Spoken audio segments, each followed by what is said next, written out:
Welcome to the Science Class. Kahit hindi naman science yung pag-uusapan natin, ako nga palang professor nyo, Pinoy Heisenberg. At ngayong araw magbabasa na naman tayo ng isang Reddit post. At tara na, simulan na natin. Ito.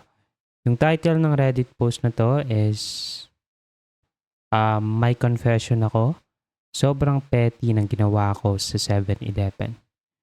So ito na nga, galing akong work na super pagod at nag-overtime pa, kaya naisipan kong bumili na lang ng siopaw sa 7-Eleven para diretsong ligo then tulog na lang pag-uwi sa bahay para maaga na rin makapag-rest.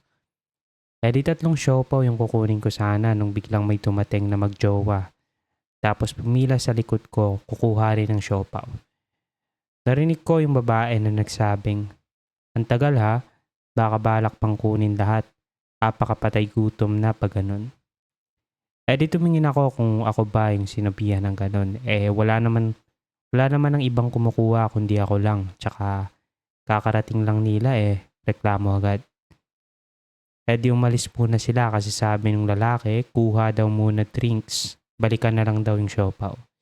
Sobrang inis ko, nilipat ko yung sign na di pa luto doon sa part na pinagkunan ko. Which is luto na. Habang yung mga totoong di pa luto, yung wala ng sign. Okay.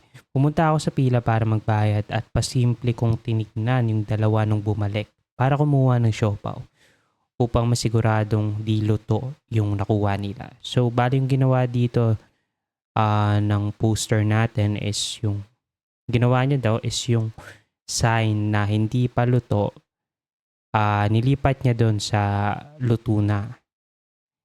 And then bali yung nawala ng sign is yung yung mga siopaw na luto na. So, ibig sabihin nun pag walang sign, ibig sabihin luto na siya. Ayun nga, tuloy na natin. So, pasimple kong tinignan yung dalawa nung bumalik para kumuha ng siopaw upang masiguradong hindi luto yung nakuha nila. Sumakses nga ang plano ng EA na ito. Nung ako na magbabayad, gulat ako kasi bigla akong siningitan ng babae. Sabay sabing, "Babagal-bagal." Di ka ako sa isip ko, go lang muna, mauna ka na magbayad, at least yung siopaw kung kakainin, luto. So nung nakabayad na ako, binalik ko rin sa dati yung sign para wala nang mabiktima na iba. Parang nabawasan yung pagod ko nung time na yon. Tawa pa ako ng tawa habang kinakain ko yung siopaw. So, ang opinion ko lang dito sa post na to is, ayun nga, napaka-disrespectful nung magjowa na pumasok dun sa 7-Eleven dahil especially yung babae dahil ganun siya umasta, at sabihin na nating partly yung yung lalaki din dahil hindi niya sinawa yun, hindi niya pinigilan yung girlfriend niya sa ganung attitude na ginawa.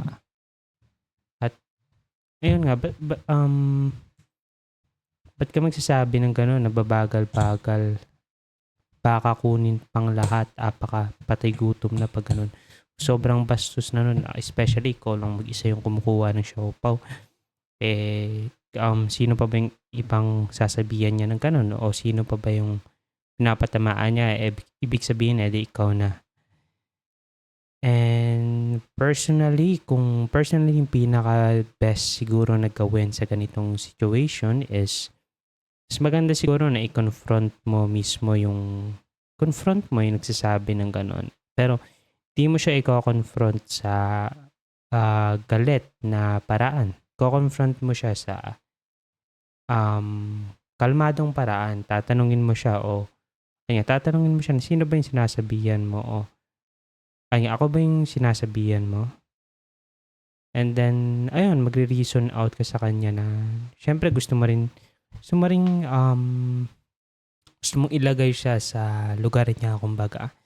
Sabihin mo na, ayun, ako ba yung tinutukoy mo? Then, most of the time, yung gantong klaseng mga tao is pag kinonfront mo sila, either sisinungaling sila, sabihin hindi ikaw, o parang magiging philosopher, philosophers, sasabihin na sabihin na, ikaw ba yung kausap ko? Parang ganun. Siguro ganun sasabihin na, I imagine ganun yung sagot na gagawin kung taong iko-confront mo. Pero yung best talaga situation na to is confront mo siya sa kalmadong paraan para malaman niya na hindi tama yung ginagawa niya. At para malaman niya na pag ginawa niya yung mga bagay na yun is merong taong magko-confront sa kanya para ilagay siya sa tamang lugar niya.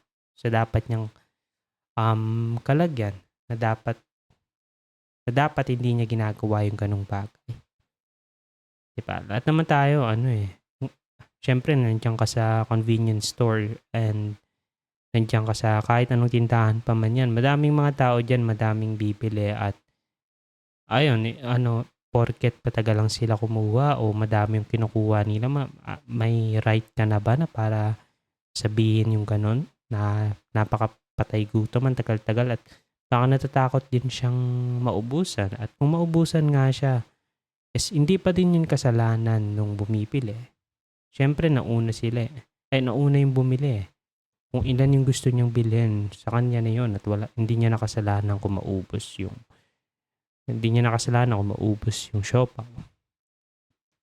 Aso nga lang ang medyo malungkot dito is binasa ko din yung mga comments dito sa post na to and sinabi ng mga nag-comment na yung nandun sa mga hindi pa luto na sign is actually luto na siya na siopaw, bali lang siya. Nilagay lang siya doon kasi frozen pa yung siopaw kaya kailangan pa siyang initin. Pero technically, luto na yung siopaw, hindi siya hilaw. Luto na talaga siya, bali kailangan ng steam o kailangan ng steam ulit. Pero ayun, siguro win pa din to para dito sa nag-post kasi yung kakainin nilang siopaw is malamig yung sa loob na part. Bale, ayun lang muna. And then, kung meron pala kayong mga confessions, meron kayong mga tanong, meron kayong mga kwento na gusto nyong basahin ko, bigyan ko ng opinion at ng advice o gusto nyo lang makarinig ng perspective ng ibang tao sa sitwasyon nyo. Pwede kayong mag-send ng mga kwento nyo kahit ano pa man yan sa email ko. At ilalagay ko lang yung email ko sa description box. pinoyheisenberg@gmail.com. At ayun, bale maaga tayong matulog dahil maaga pa tayong gigising para sa sweldong kasya lang sa pangbuwanan nating gastusin. Nga pala ulit ang professor nyo, Pinoy Heisenberg.